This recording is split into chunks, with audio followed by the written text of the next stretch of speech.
Bienvenue dans Sacrée Recette, l'émission qui ouvre l'appétit, éveille la curiosité et assouvit notre faim de nourriture spirituelle.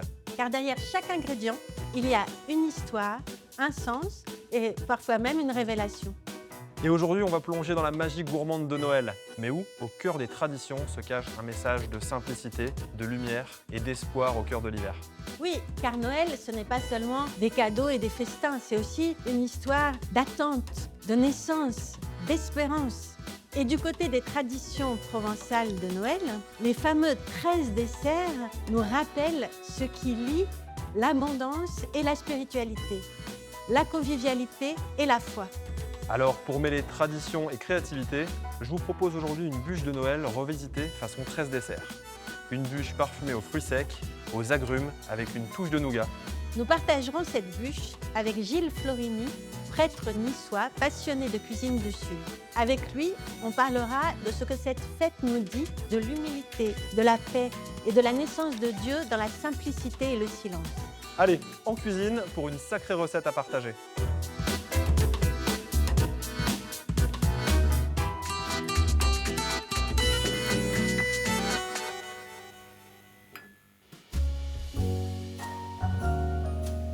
Joyeux Noël, Cyril! Joyeux Noël, Stéphanie. Alors, qu'est-ce que tu nous prépares? Laisse-moi deviner. Une bûche? Bah oui, une bûche évidemment pour Noël. Mais pas n'importe laquelle. Ah, Je me suis inspiré des 13 desserts. les 13 desserts provençaux. Exactement. Tu sais, on dit les 13 desserts, mais d'une région à une autre, ils changent. L'idée, c'est d'avoir des fruits secs, des fruits confits, des agrumes, du nougat. Et comme tu peux voir sur la table, j'ai réuni donc le nougat pour ma mousse. Je vais faire un insert à la clémentine, une base de feuillantine que je suis en train de préparer avec des noisettes, de la crêpe dentelle. J'ai hâte. Alors, pour la feuillantine, c'est du chocolat au lait dans lequel je vais ajouter des noisettes concassées Mhm, et torréfiées mhm. et de la crêpe dentelle que je vais broyer à la main. Avant-dernier ingrédient, le praliné amande et la touche finale, de la fleur de sel. Donc là, je mélange bien. L'idée, c'est d'en faire une pâte que je vais étaler sur une plaque et laisser prendre au frais. Et ça, c'est ce qui va constituer la base de la bûche. D'accord. Comme tu vois, je dispose ma feuillantine entre deux feuilles de papier sulfurisé. Mhm. Et là, j'égalise pour qu'elle forme une couche d'un demi-centimètre. Et ça part au congélateur pendant 1 heure. Là, j'ai préparé mon biscuit madeleine. C'est ce qui va me servir de génoise. Et je l'ai fait façon pompe à huile. Donc, j'ai remplacé le beurre de la pâte par de l'huile. Et pour donner encore plus de parfum, et parce que j'adore la fleur d'oranger, Mhm. j'ai fait un petit sirop de ponchage. C'est ce qui va permettre de la rendre plus moelleuse. Tiens, je me demandais, elle vient d'où cette tradition de la bûche de Noël? Alors, au départ, ça vient d'un rite païen qui célébrait la fête solaire du solstice d'hiver. On allumait un grand feu pour aider le soleil à reprendre de la vigueur et à retrouver sa trajectoire céleste. Ensuite, à partir du XIIe siècle, l'usage était qu'on aille chercher la veille de Noël une immense bûche qu'on commençait à faire brûler dans l'âtre et qui devait brûler pendant toute la fête de Noël et dont on récupérait les tisons qu'on gardait dans la maison en haut d'une armoire. Et ces tisons avaient des vertus protectrices et étaient censés porter bonheur. Et au Noël suivant, on ressortait les tisons et on allumait la bûche avec eux. Mais en fait, ce qui se passait, c'est que le plus âgé de la maison allumait le feu. Ensuite, avec le plus jeune, il faisait le tour de la pièce 3 fois, en récitant des vœux et des bénédictions, et en arrosant la bûche avec de l'huile, du sel et du vin doux, pour que la bûche brûle le plus lentement possible pour qu'elle puisse durer toute la fête. Et ensuite, parfois, la bûche était gravée avec des intentions et en espérant qu'en brûlant, les vœux s'exaucent. Et puis surtout, la bûche nous rappelle que Jésus est né dans une étable glaciale. D'accord, mais comment on est passé de la grosse bûche en bois dans la cheminée au gâteau qu'on voit sur la table? Alors petit à petit, au niveau de l'architecture, les cheminées sont devenues de plus en plus petites. Donc c'était difficile de faire entrer une immense bûche dans l'âtre. Donc au départ, on a pris l'habitude de déposer une petite bûche en bois sur la table en décoration avec des bougies. Et puis à la fin du 19e siècle, 2 pâtissiers, un à Lyon et un à Paris, ont eu l'idée de faire un gâteau en forme de bûche. Et puis ensuite, ça s'est démocratisé, surtout à partir de 1945. Et maintenant, on trouve des bûches partout. Ah, peut-être qu'à l'origine, elle ressemblait vraiment à une bûche en bois, mais aujourd'hui, on retrouve des bûches qui ressemblent des fois à tout sauf une bûche. Oui. Bon, c'est le cas de la mienne, hein. Elle ne va pas ressembler à une bûche en bois, je te rassure. Pour la mousse nougat, dans une casserole, je vais mettre du lait entier. Là, je vais laisser fondre le nougat dans le lait. Et en parallèle, j'ai mis ma gélatine à tremper dans l'eau froide.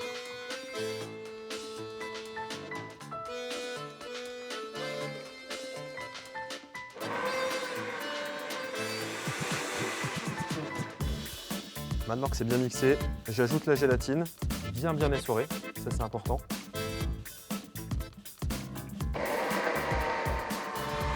Ensuite, je vais faire une crème montée, donc de la crème liquide bien froide que je vais fouetter. Et c'est cette crème qu'on ajoutera au nougat, qui lui est sucré, pour obtenir une texture mousseuse. C'est un peu liquide, non, pour une mousse? Effectivement, c'est un peu liquide, mais la crème plus la gélatine et l'action du froid va faire que tout va se solidifier. D'accord. Gilles Florini, qui arrive de Nice. Bonjour Gilles. Bonjour. Chef Cyril. Gilles Florini a écrit un livre de recettes niçoises dans lequel on trouve la recette de la pompe de Noël, non? Absolument. C'est la pompe de Noël qui est faite avec de l'huile, qui reprend un peu l'idée du pain de partage, puisque sur la table de Noël, c'est le seul pain, et qui ressemble fortement à la fougasse qui est répandue sur tout le tour de la Méditerranée. C'est un peu ça l'histoire. Et cette pompe, elle fait partie des 13 desserts, non? À Nice particulièrement, oui. Ah bah, on y vient justement, les 13 desserts. Paraît-il que selon les régions, ils changent. Parce que moi, dans ma bûche, j'ai essayé de m'en inspirer, mais c'est vrai que le plus dur, c'était de trouver la liste des 13 desserts. Ça change dans tous les secteurs de la Provence et tout autour de la Méditerranée. Chacun rajoute ce qui vient, puis après on invente et on crée au fur et à mesure, puisque dans quelques temps, il y aura votre bûche dans les 13 desserts. Ah oui, Oui, bientôt. mais il y a quand même des immuables, Oui, non? bah, il y a les agrumes, le nougat Les nougats noirs ou ou blancs. blanc. Et je me demandais, c'est quoi la différence entre les nougats blancs et les nougats noirs? Dans le nougat blanc, vous avez du blanc d'œuf qui va le rendre plus moelleux, Mm. chose qu'on n'a pas dans le nougat noir. Il y a aussi les fruits secs qui ont des noms particuliers qu'on appelle les mendiants Ah oui, les mendiants. à cause des ordres mendiants. Et par exemple, il y a Les amandes, qui symbolisent les carmes, les raisins secs, les dominicains, les figues séchées les franciscains, et les noisettes. les augustiniens, l'ordre de notre pape Léon XIV. Et il y a aussi les fruits frais. Oui, Les oranges, les clémentines, les pommes, les poires. les fruits confits comme le cédrat, les dattes, le melon. Mais après, ils ont rajouté aussi les papillotes en chocolat, les calissons et encore plein d'autres milliardises. Et c'est pour ça qu'on ne sait jamais lesquels il faut mettre exactement. Mais surtout, ce qui compte, c'est la symbolique que l'on met derrière, c'est-à-dire 13 desserts, parce qu'il y a les 12 apôtres et le Christ. Ça représente un peu la dernière scène, en quelque sorte. Ouais, c'est un peu ça l'idée. D'accord.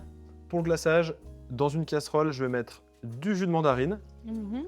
avec un petit peu de sucre. Une fois que le mélange sera chaud, j'ajouterai hors du feu la gélatine que j'ai préalablement trempée.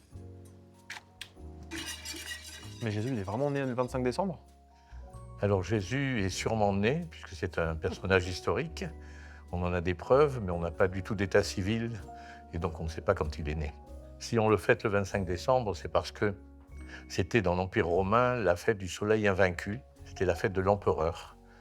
Et donc les chrétiens ont essayé de remplacer la fête par celle du Christ, puisque le Christ est le véritable empereur de l'univers, et c'est comme ça que la date du 25 décembre a été arrêtée et s'est développée de cette façon-là. Mais ceci dit, ça c'est en Occident, parce qu'en vérité, il y a plusieurs Noëls. Le 25 décembre en Occident, il y a l'Épiphanie qui est célébrée par les chrétiens orientaux, et il y a le baptême de Jésus qui est célébré aussi par certaines églises chrétiennes. En vérité, ce sont 3 nativités, 3 révélations, 3 épiphanies, voilà, si on veut. En tout cas, pour nous, en Europe, c'est une fête qui tombe plutôt bien parce qu'à un moment donné où il fait extrêmement sombre, il y a des lumières partout et ça représente aussi un peu la lumière de Jésus qui vient nous réchauffer, nous éclairer. Tout à fait, ben c'est l'exact pendant du 24 juin, qui est la fête de Saint-Jean-Baptiste. Le 24 juin, c'est la nuit la plus courte et le jour le plus long, et le 25 décembre, c'est le contraire, c'est-à-dire que c'est la nuit la plus longue, et dès le lendemain, le jour gagne, et la lumière gagne. C'est pour ça que le Christ est la lumière du monde. Ça y est, place au montage.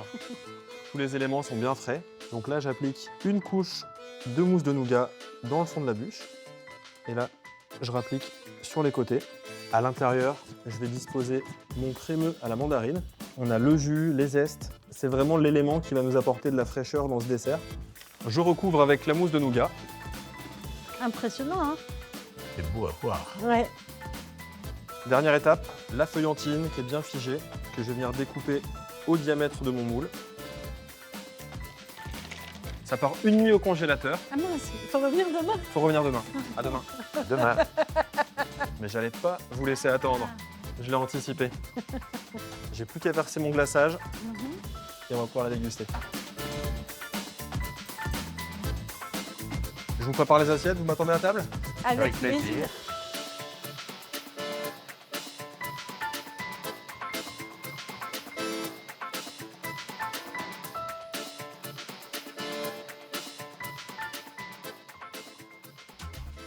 On trinque à... À Noël. À On Noël. trinque à Noël? Joyeux Noël. Joyeux Noël. Je sens que tu es fière de ta bûche. Ça se voit tant que ça? Ouais, t'as un sourire. Bah, elle est belle. Elle est belle. Et j'espère qu'elle est bonne. Elle l'est. La mousse est délicieuse. Ouais, mais c'est plein de saveurs. Vous sentez l'huile d'olive? Un peu. Mais c'est intéressant, justement. Il est très goûteux. Le sel se ressent bien avec la mandarine.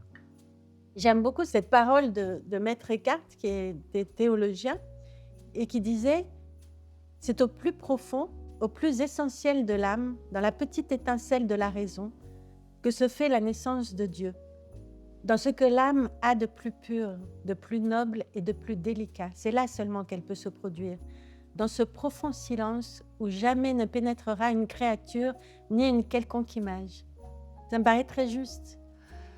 Eh bien, c'est ce qu'on appelle l'humilité de Dieu, c'est-à-dire dans la virginité.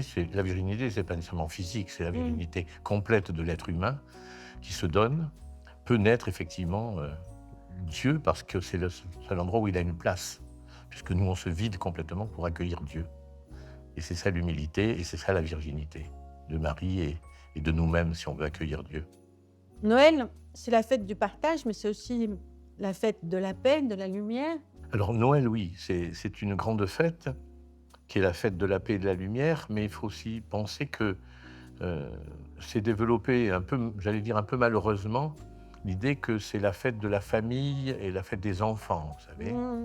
Eh bien non, c'est la fête d'un enfant qui vient apporter la paix, l'humilité et le partage. C'est pas la fête des enfants. Je crois que même si on aime faire bombance, même si on aime bien manger, même si on réussit de merveilleuses bûches, comme vous l'avez fait, ce n'est pas le but ultime. Le but ultime, c'est justement de se dire que cet enfant qui n'est dans rien du tout, dans une crèche, alors, il n'y avait pas de place pour eux à l'étalerie, dit le texte, qui est quand même un peu exclu. Les premiers qui viennent l'adorer, ce sont des bergers, c'est-à-dire les gens qui sont rejetés de la cité. Il est là pour nous montrer que si nous vivons vraiment Noël, nous pouvons faire la fête, bien sûr, nous pouvons manger tout ce que l'on veut, mais le but, c'est effectivement l'humilité, le partage, l'idée que cette lumière qui vient illuminer le monde doit changer le monde, doit changer les cœurs. Donc Noël, la vraie crèche de Noël, si on veut bien comprendre la fête de Noël, elle naît en nous, dans notre cœur, en accueillant la bonté, la douceur et l'humilité de Dieu. Bon, à Nice, vous avez la pompe à huile, mais est-ce que vous avez des bûches? Alors à Nice, on a aussi des bûches, bien sûr, parce qu'il y a des chefs et des cuisiniers et des pâtissiers qui la répandent. Mais on a aussi des traditions. Aujourd'hui, par exemple, on est sur une nappe rouge. La tradition voudrait que l'on ait 3 nappes blanches. Le 24 au soir, on mange sur la première nappe blanche avec le repas maigre. On enlève la nappe. Le lendemain, on mange sur la deuxième nappe. C'est le repas du 25. Alors là, il y a des viandes, etc.